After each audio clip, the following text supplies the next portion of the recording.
Hoy contamos en nuestro espacio de personas influyentes con Sandra García, psicoterapeuta humanista existencial, directora del proyecto Despertar y directora de Adara Psicología. Bienvenida, Sandra, ¿cómo estás? Hola, encantada, Pilar, de estar aquí contigo. Muchas gracias por tu invitación. Gracias a ti. Bueno, me encantaría que nos hablases un poquito de tu vida más personal, de dónde eres, dónde naciste. Pues mira, mi vida personal. Nací en Madrid, soy de Madrid, madrileña. Mis padres también eran de Madrid. Bueno, mi madre era de un pueblecito cerca de Madrid, con el que hemos tenido, bueno, de hecho tenemos una casa familiar ahí a la que vamos con frecuencia y toda mi vida me he criado aquí. O sea que en ese sentido no he cambiado mucho de ubicación. He viajado mucho porque me gusta mucho viajar, pero mi vida ha estado centrada en Madrid, con muchas salidas al campo, porque este pueblecito de mi madre cerca de aquí nos ha permitido hacer muchas escapadas. Y sí que es verdad que he tenido una vida muy conectada con la naturaleza y con la vida, así como el sabor de pueblo, ¿no? Y lo recuerdo siempre con mucho cariño esta sensación. ¿Y cuáles son esos recuerdos? ¿Qué recuerdos tienes de tu juventud? Pues la verdad es que me considero una privilegiada porque igual que mi niñez ha sido una niñez muy protegida, muy acompañada, unos padres muy protectores, muy cuidadores, éramos una familia pequeña con las ventajas y desventajas que tiene eso, pero siempre ha sido una familia bastante unida. Entonces, mis recuerdos siempre están asociados a la alegría, al disfrute con las cosas que puede haber en las familias, ¿no? Pero una familia unida, siempre con amigos. Yo recuerdo en mi casa donde vivía con mis padres de pequeña, era pues no como ahora, que yo, por ejemplo, en mi casa conozco a algunos vecinos, pero no a todos, pero en la casa donde yo vivía antes, que es un bloque de pisos de Madrid, de un barrio de Madrid, nos conocíamos todos los vecinos, entonces íbamos a casa de uno, a casa de otros, ¿no? Mi casa siempre estaba llena de amigos de mis padres que venían a cenar o bajábamos o subíamos, ¿no? Entonces ha sido como una historia de infancia muy entrañable.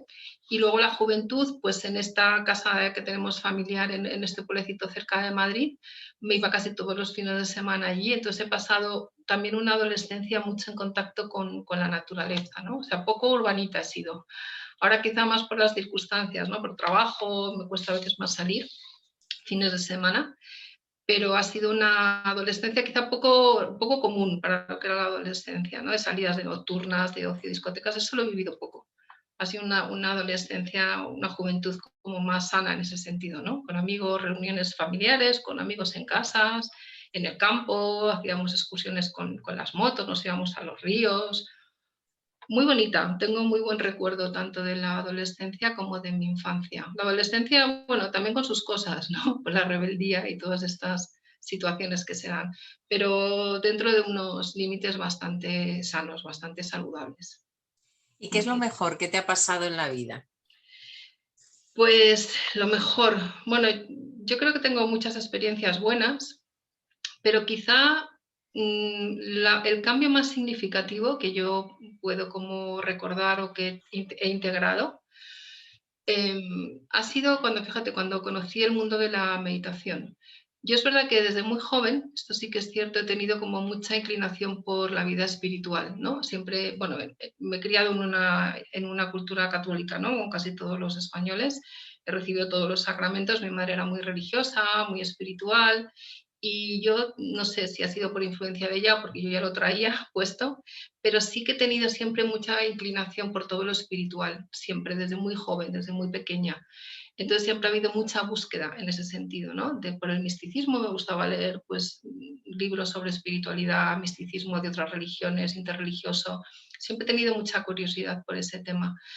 Y fíjate que cuando ya era un poco más adulta, con veintitantos años, tuve ahí una crisis personal a raíz de una separación y fue ahí cuando yo empecé a darme cuenta, yo pensaba, no puede ser que yo esté como a expensas de las circunstancias externas para estar bien internamente, ¿no? Había algo ahí que no entendía muy bien. O sea, me sentía como demasiado voluble o demasiado condicionada por las circunstancias para yo estar bien internamente, ¿no? Entonces sentía que tenía que haber otra manera de estar, algo que dependiera más de algo interior, ¿no? De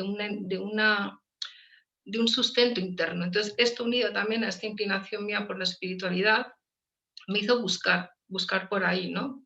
Yo sentía que tenía que haber otro camino. Y curiosamente llegó a mis manos un libro de Paramahansa Yogananda, autobiografía de un yogi, no sé si lo conoces, si tú estás metida en este mundo de la Sí, sí. espiritualidad, lo conoces, ¿verdad? Pues fíjate tú, yo entonces durante mucho tiempo trabajé, mi padre era médico, eh, y mi madre tenía un negocio de alta costura. Durante mucho tiempo, yo cuando acabé la carrera, yo estudié primero Bellas Artes, ¿no? Me gustaba mucho el arte, todo lo que estaba relacionado, pues te digo, con la expresión humana, con la mente humana, con toda la parte más humanista, ¿no? Siempre he estado muy inclinada hacia eso. Entonces estudié Bellas Artes y trabajé mucho tiempo en este negocio familiar. Y un bordador que vino a trabajar con nosotros hacíamos trajes de alta costura, era un bordador que venía de Santo Domingo, que era de los pocos inmigrantes, te hablo de hace muchos años, en los años 90 y pocos, ¿no?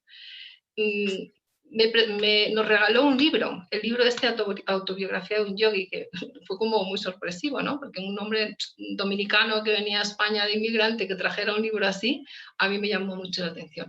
Pues leí este libro y cuando leí este libro, que habla todo sobre la meditación, Kriya Yoga, toda la espiritualidad oriental, todo el mundo de esta práctica tan profunda y tan maravillosa que hay en Oriente, a mí me fascinó. Entonces dije yo, esto es lo que yo estoy buscando.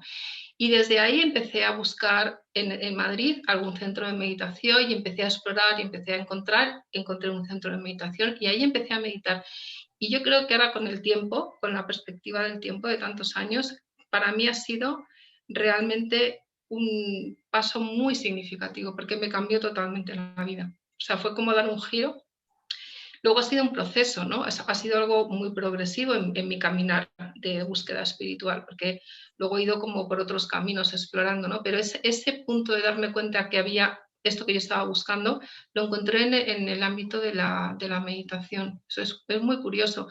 Y luego me fue llevando poco a poco a la meditación budista. Contacté con el budismo tibetano, llevo ya mucho tiempo ahí, siento que es mi lugar, donde yo resueno más, donde entiendo que para mí es un camino donde puedo transformar realmente todo esto que te decía, no es como, ¿cómo puede ser que estemos tan dependientes de las circunstancias externas para estar bien? Entonces, dentro de este budismo tibetano es como que el camino es un camino de transformación constante. Cualquier cosa que te pase, cualquier obstáculo, se convierte en una oportunidad de crecimiento y eso me gusta muchísimo. Entonces, esto ha sido para mí un giro, quizás sea lo más importante. También otro importante que ha sido ser madre. Hace poco tiempo adopté a un chico joven, porque realmente era casi un preadolescente, y también ha sido un hito importante en mi vida. Ha sido un cambio muy significativo y muy bonito, porque también es como una actitud de entrega, ¿no? De compartir, de generosidad. Me gusta la experiencia. Bueno, ¿y qué te llevó a formarte como psicóloga con unos padres en el tema de la alta costura, que luego te contaré yo también? Y sí, ¿qué te llevó luego a estudiar psicología, a formarte como psicóloga? Pues fue una meditación. Fíjate tú que yo, como te dije, estudié Bellas Artes cuando acabé los estudios, el COU, selectividad de entonces, ¿no? Me gustaba mucho todo lo artístico y estudié Bellas Artes, me encantaba, la verdad. Siempre ha sido una carrera que me ha llamado mucho la atención y me gusta, ¿no? De hecho, fíjate que yo utilizo mucha parte de expresión artística con dibujos, expresión emocional, la utilizo en mi consulta, ¿no? Con mis pacientes. Pero con esta inclinación siempre del estudio de la mente y de la espiritualidad, yo ya traía esta tendencia y también incluso dentro del arte, pero fue el contacto con la meditación, el explorar la mente de todo lo que hay ahí, de ver lo importante que es la percepción que tenemos ante las cosas y de cómo la misma situación se puede vivir de una forma amable o de una forma dolorosa, o cómo las situaciones de la infancia o de nuestra adolescencia nos marcan realmente también en la manera en que percibimos el mundo. Todo esto que yo empecé a contactar a través de la meditación me hizo darme cuenta que quería profundizar más. Entonces tomé la decisión de estudiar psicología. Y de hecho, mientras que trabajaba en este negocio, que estuve bastante tiempo trabajando ahí, empecé a estudiar psicología por la UNED y estudié y acabé la carrera. Entonces, yo soy, como se dice, vocacional tardía.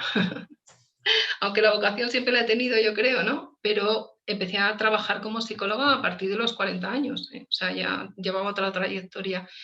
Y ese ha sido otro de los cambios también significativos en mi vida, ¿no? Dedicarme a la desempeño profesional de la psicología, que me encanta, porque es una forma para mí como muy concreta, ¿no? Muy conectada con el día a día de ayudar a las personas y de hacerlas como descubrir que realmente nuestro potencial se puede transformar, ¿no? Que tenemos un potencial mucho mayor de lo que realmente pensamos en un momento. Esto me fascina, toda la mente, el estudio de la mente, del alma, de todos los entresijos, me apasiona, me gusta mucho. Y ahí empecé psicología, con esa motivación también, ¿no? De ayudar a las personas a ser más felices. Eso me parece muy importante. ¿Y has tenido algún referente en tu vida?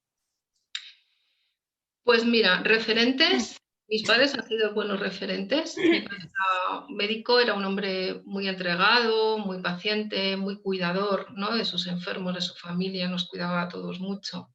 Esa parte yo creo que la he de cuidar, de atender, de estar ahí, creo que la he chupado de alguna forma, absorbido de mi padre. Y mi madre era una mujer muy generosa, muy emprendedora también, como con coraje, ¿no? Trabajaba, tenía su empresa, gestionaba su economía, era muy activa también, como que se involucraba en muchas cosas. Yo creo que esa parte también de empresaria, de autónoma, la he obtenido de mi madre, ha sido como una buena integración. Y luego, a lo largo del tiempo, para mí han ido siendo muy importantes referentes mis maestros espirituales, mucho. Son como figuras que yo tengo ahí, de hecho tengo algunos ahora afortunadamente que tienen una presencia muy importante en mi vida y su manera de estar, de relacionarse con las personas, su generosidad, su altruismo, su compasión, para mí son referentes constantes, ¿no? Esto es muy importante para mí, las figuras especialmente un maestro, mi maestro, ¿no? Que tengo en concreto, que es un lama maravilloso. Y también he conocido personas muy interesantes. Mira, tuve la oportunidad hace años de conocer a Vicente Ferrer en India y también fue una persona que me impactó, ¿no? Por esa capacidad de entrega, de generosidad, ir a un país extraño y crear ese cambio tan profundo que hizo en la sociedad india. Esas personas que son capaces de entregar de alguna manera parte de su vida, porque luego tienen sus familias también, ¿no? Pero parte de su vida a hacer el bien, a transformar la vida de los demás, para mí son muy impactantes, son referentes para mí. Esas personas me ubican, ¿sabes? Es como que me dan un poco de foco cuando a veces me desconcierto, me despisto, ¿no? Me gusta tener este tipo de referentes. Pues compartimos uno de tus referentes en común, porque yo también, bueno, he trabajado para Vicente Ferrer, ha sido mi jefe durante 13 años. Uy, mira, qué Y maravilla. sí, así que la verdad es que ha sido un hombre ejemplar. Bueno, Extraordinario. Es muy afortunada, ¿eh? Muy afortunada. sí, la verdad es que sí, he aprendido mucho con él y con la propia Fundación Vicente Ferrer, evidentemente. Bueno, ¿cuál ha sido el mayor reto con el que te has tenido que enfrentar en tu vida? Uf, retos de todo tipo, ¿no? Imagino. Pues mira, un reto, he tenido varios, te diré, ¿no? A nivel personal, a nivel profesional. A nivel personal, quizá uno importante fue hacer este cambio, ¿no? De trabajar en un negocio familiar, quizá más bajo la protección paraguas del entorno familiar, hacer el giro a apostar ya, bueno, con una cierta edad, ¿no? Con 40 años, apostar por trabajar en la terapia, dejarlo todo, abandonar algo pues, que era más o menos seguro. Eso fue un primer reto. Pero hay una cosa que a mí me mueve mucho siempre y que es como mi motor, que es la motivación. Entonces, como siempre he tenido una motivación muy vocacional, pues nunca, o sea, nunca me he parado, ¿no? O sea, es como yo tengo esto, la motivación para mí es muy potente porque no es solamente para mí, sino que es como algo de servicio a los demás, ¿no? Y eso para mí es muy importante. Y eso me ayudó mucho a poner foco también, ir a por la carrera, a estudiarla. Estaba trabajando, trabajaba mucho tiempo, pero bueno, para mí era muy importante. Ese fue un punto importante de reto. Quizá luego un punto personal, que ya que estamos haciendo una entrevista un poco personal, ¿no? Hubo un tema personal para mí fuerte y delicado, que fue la muerte de mi hermano, falleció hace 3 años, de repente en 15 días. Y en ese momento yo acababa de ser madre. En estas circunstancias también había perdido a mi madre anteriormente, poco antes. Bueno, como que muy poco tiempo todo mi sistema familiar se fue, o sea, se desvaneció, desapareció. Esto es lo que tienen las familias pequeñas, que cuando desaparecen hay una sensación más como de de orfandad, ¿no? Te quedas como más desamparada. Afortunadamente hay otra parte de mi familia que he rescatado por parte de mi sobrino, pero eso ha sido reciente y ha sido he tenido que como reconstruir muchas cosas, ¿no? Reconstruir un nuevo sistema familiar, ubicarme en otro lugar, dar a mi hijo una familia, yo recolocarme también. Entonces, bueno, eso ha sido quizá el reto reciente o el momento reciente más delicado. Y a nivel profesional, esta primera parte fue importante cuando cambié mi trayectoria profesional. Y ahora estoy en un momento también interesante, que estoy haciendo, pues mira, yo llevo muchos años, desde que empecé con la meditación, como te dije, que fue lo que me catapultó de alguna forma a estudiar psicología, llevo mucho tiempo haciendo como una integración entre el mundo de la psicología occidental y el mundo de la psicología oriental, del budismo, ¿no? Para mí los budistas, no tanto como religión, son grandes estudiosos de la mente, ¿no? Entonces nos aportan una visión de la mente muy interesante, que es muy complementaria con la psicología occidental porque nos da una visión diferente. Entonces ahora está muy de moda el mindfulness, se están haciendo muchas investigaciones, se está corroborando con la ciencia todos los efectos de la meditación, eso tú lo sabes porque también trabajas con temas de mindfulness y de meditación. Y quizá mi gran reto ahora es aportar un granito de arena en todo lo que se está haciendo, que se están haciendo muchas cosas con gente muy valiosa, en esta integración también, ¿no? O sea, yo llevo mucho tiempo en mi consulta integrando toda mi práctica espiritual y todo lo que aprendo de los maestros constantemente. Acabo de venir ahora justo el domingo de un retiro que he estado una semana entera haciendo un retiro de unas prácticas de meditación muy intensas y es algo que lo tengo muy integrado. Entonces es como aportar toda esta visión en mi visión de la psicología y de la psicoterapia. Ese es para mí un gran reto. Y de hecho estoy haciendo trabajos para esto y como profundizando más y quiero dejar algo, ¿no? Como dejar un legado de mi propia experiencia en realidad, porque como te digo hay muchas cosas interesantes, pero bueno, me gustaría aportar algo que pudiera servir también como de una pequeña ruta, ¿no? De caminar para las personas que estén interesadas en estos dos ámbitos del crecimiento personal, que al final son dos caminos, la psicoterapia y la meditación muy complementarios para desarrollar todo nuestro potencial como seres humanos, ¿no? Aportar algo es verdad que a la sociedad nos motiva mucho, pero cuando tienes un hijo, como tú has dicho ahora, ¿no? Y lo has tenido tarde, pues que nunca es tarde para tener un hijo, pero cuando tienes un hijo como que tienes más esa necesidad o ese deseo, más que necesidad, ese deseo de aportar algo, de aportarle algo a él y luego también a los demás, ¿no? Bueno, sí, dime, Sí, dime. no, dime tú que sí. Sí, bueno, no, te iba a preguntar ya por el tema profesional, ¿no? Porque hemos dicho al principio que eres directora del proyecto Despertar y del proyecto Adana. ¿Qué actividades organizáis o qué programas tenéis desde estos centros, vaya? Pues mira, Adara es el centro con el que me inicié, también fue el primer paso a nivel profesional para formalizar todo el camino de la psicoterapia. Entonces, bueno, aquí pasamos consulta, trabajamos con todo tipo de perfiles, niños, adolescentes, adultos. Yo ahora me focalizo más en adolescentes y en adultos que en niños, pero he trabajado mucho tiempo con ellos. De hecho, tuve una formación especializada y abordamos todo tipo de patologías o dificultades que pueda haber, ¿no? Es un centro de terapia con actividades también, a veces hay talleres, ahora por el COVID ya sabes que está todo bastante parado, pero se hacen talleres, a veces se hacen también grupos de crecimiento personal, depende un poco de las necesidades o de los terapeutas también, tengo terapeutas que colaboran conmigo como equipo y hacemos un trabajo pues bastante integral, ¿no? con las necesidades de los pacientes. Y con el proyecto Despertar, fíjate que este es un proyecto, es este nuevo reto que te comentaba, que surgió en el confinamiento, cuando estábamos todos confinados y como lo pasamos, ¿no? Que fue tan difícil para todos y yo veía, bueno, como muchas personas también que de alguna forma colaboraban altruistamente, aportaban lo que sabían, yo pensaba, a ver, ¿qué puedo aportar? ¿Qué puedo aportar? Entonces lo hablé con mi maestro y le dije, ¿qué le parece nada más si hago unas meditaciones por Facebook? Ah, sí, hágalo. Entonces me decidí a hacer unas meditaciones todos los días en Facebook. A las 7 de la tarde hacía unas meditaciones pues para ayudar a llevar mejor. Y era como un poco prevención, ¿no? Para ayudar a cuidar nuestra mente en esta situación tan difícil y que no, como contener un poco la mente, ¿no? Para no caer en una situación de angustia, de depresión, de ansiedad, que es lo que estaba pasando. Y de ahí surgió la idea del proyecto Despertar. Es como que eso dije yo, bueno, ¿por qué no crear una plataforma donde hacer actividades en las que yo vaya compartiendo esta doble vía de psicoterapia, de meditación, donde pueda aportar mi experiencia personal, ¿no? Esa integración que yo he ido creando y que comparto muchas veces en consulta con mis pacientes, con otros profesionales y siento que hay una devolución positiva, entonces me dicen, pues oye, esto es interesante tu visión, Sandra, ¿por qué no la compartes? ¿Por qué no la, de alguna forma la difundes? ¿No?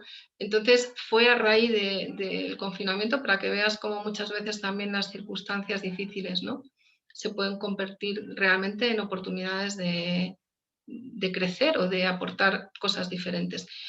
Y en el proyecto Despertar, pues es una plataforma creada para ofrecer como una hoja de ruta donde podamos encontrar estos cursos para conocernos mejor, para darnos cuenta que realmente nuestra sabiduría interna es muy poderosa. Yo siento que esto es una de las cosas que más me fascinan del budismo, ¿no?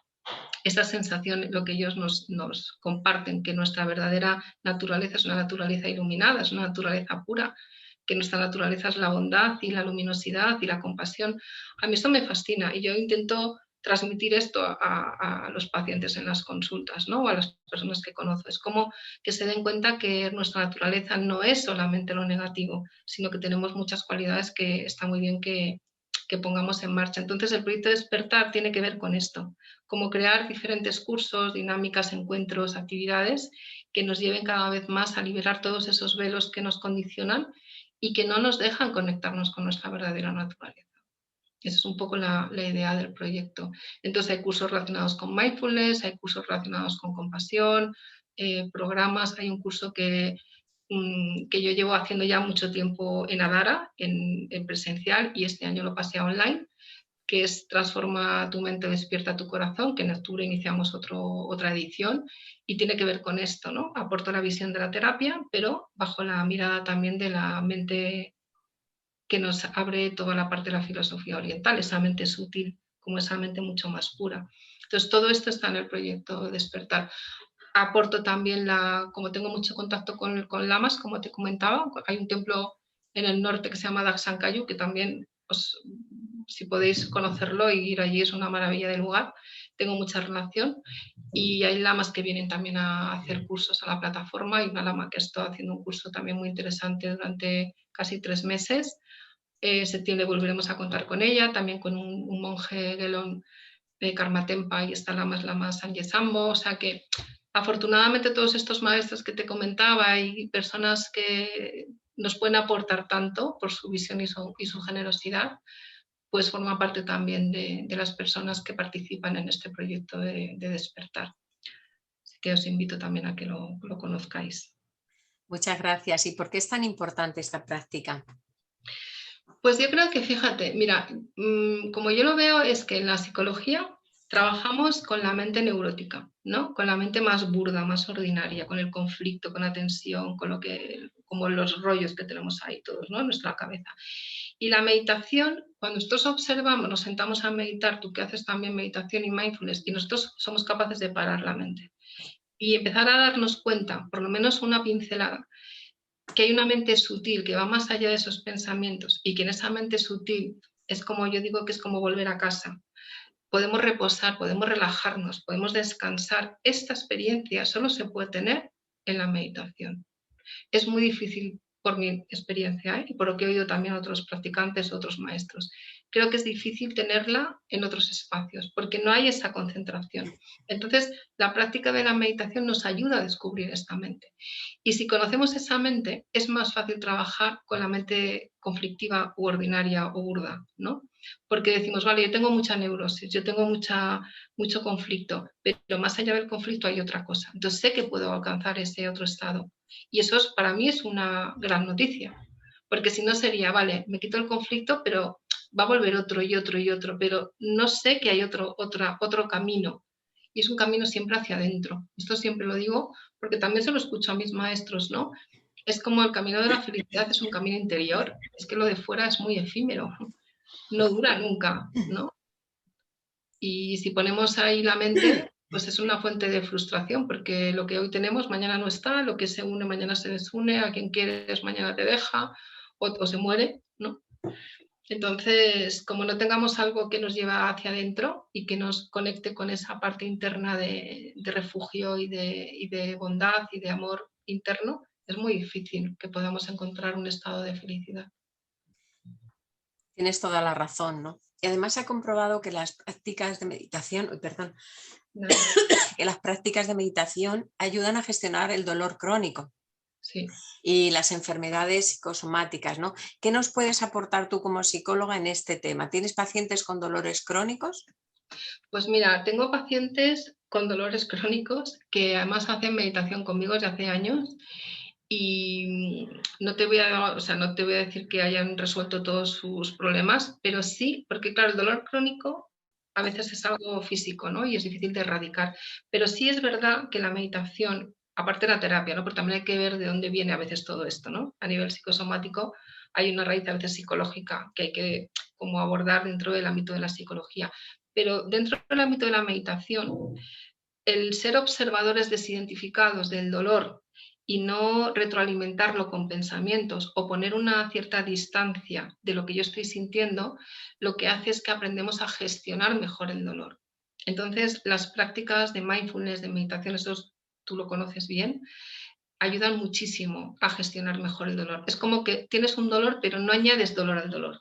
Entonces, ahí es donde puede haber un cambio significativo. Fíjate, mi padre médico decía, tenemos que hacernos amigos del dolor. Y él no era ni era budista, ni meditaba, ni nada de nada, porque yo era la rara de la familia. O sea, en toda esta parte de la meditación fui la única de mi familia que caminé por estas rutas, ¿no?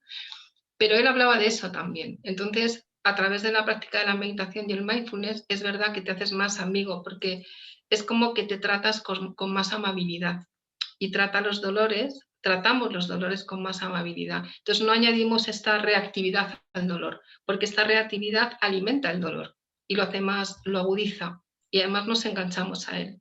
Entonces cambia mucho la gestión del dolor crónico cuando hacemos una práctica de meditación o de mindfulness. Esto es muy interesante.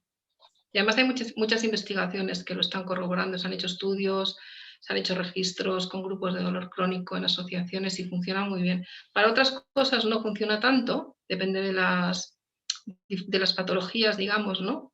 O de los perfiles de personalidad, pero especialmente para el dolor crónico es una de las prácticas que es muy recomendable. Colaboras además con la Asociación Aventura 2000 en talleres de crecimiento personal de jóvenes con niños en riesgo de exclusión, ¿verdad? ¿Qué nos puedes contar de esta actividad que llevas haciendo hace años? Vale, pues mira, desde muy joven también te diré que he estado muy jovencita, te hablo de 12, 13 años, he hecho muchísimas colaboraciones como voluntaria, también es algo, yo creo que va unido a esa parte de tendencia de conexión con la espiritualidad, siempre he hecho mucha colaboración como voluntaria en muy diferentes sitios, ¿no? Entonces yo creo que es algo que lo tengo también tan integrado que, claro, incluso ahora trabajando, para mí es algo necesario, ¿no? Forma parte de mi manera de trabajar. Entonces, hace unos años firmé un convenio con una asociación, la Asociación Aventura 2000, es una asociación de Madrid que trabaja en un barrio un poco conflictivo, ¿no? En época 80, muchos temas de droga, familias desestructuradas, ahora hay mucha inmigración. Entonces tenemos un convenio en el que hacemos terapias gratuitas. Trabajan sobre todo con jóvenes y niños y jóvenes en riesgo de exclusión. Entonces se hacen aquí terapias gratuitas para algunos jóvenes que las pueden necesitar. Y luego hay una parte del convenio en el que unas alumnas de prácticas de las universidades de la UNED, de la Rey Juan Carlos y en un centro también privado, ISEP, que yo colaboro como tutora de prácticas, lo que hacemos es que yo les superviso una serie de grupos de crecimiento personal que forman parte de sus prácticas, entre otras muchas, y ellas hacen unos talleres para estos colectivos. Y este año, cada año vamos cambiando dependiendo de las necesidades, ¿no?, de la asociación. Este año la asociación nos pidió que nos focalizáramos pues, en el tema de COVID, ¿no? Cuál había sido como la huella o el impacto emocional que habían tenido, pues mira, por un lado los educadores, que también había sido importante para ellos la manera en que gestionaban el COVID y cómo se tenían que enfrentar con los jóvenes en esta situación. Hicimos un taller también para los padres, para las familias, porque también ha sido muy complicado para todos los usuarios, digamos, ¿no? Para todos los colectivos. Se hizo un taller para padres, se hizo un taller para educadores y se hicieron talleres para los niños y los adolescentes, y hacer un poco esa exploración y sobre todo que pudieran poner como palabras, ¿no?, al impacto emocional que ha tenido en ellos, no solamente el confinamiento que fue el año pasado, sino todas las secuelas que está dejando la pandemia, de dificultad para conectar con sus amigos, abrazarse, las limitaciones físicas, las limitaciones en los colegios, de estas separaciones, burbujas, que ahora voy yo, ahora no voy, el tema de la falta de rutinas escolares, como también se ha creado mucho absentismo escolar. Ha habido muchas cosas, ha habido muchas consecuencias con la pandemia. Entonces se han hecho unos talleres muy interesantes este año que han funcionado muy bien. Y bueno, todos acabamos muy contentos porque hubo muy buena respuesta por parte de los colectivos, de los usuarios de Aventura, y las alumnas de prácticas estaban encantadas también de haber participado y colaborado. Fue bonito. A mí el voluntariado me parece una experiencia también muy bonita, que yo animo a todo el mundo que de alguna forma o de alguna manera también pongan en marcha en sus vidas. Es muy gratificante. Tanto que sí. Yo he sido voluntaria también desde los 14, 15 años ya, cuando todavía no existía lo que es el voluntariado, ya estábamos en concreto en un hospital psiquiátrico, pero eso te lo voy a contar después, off the record.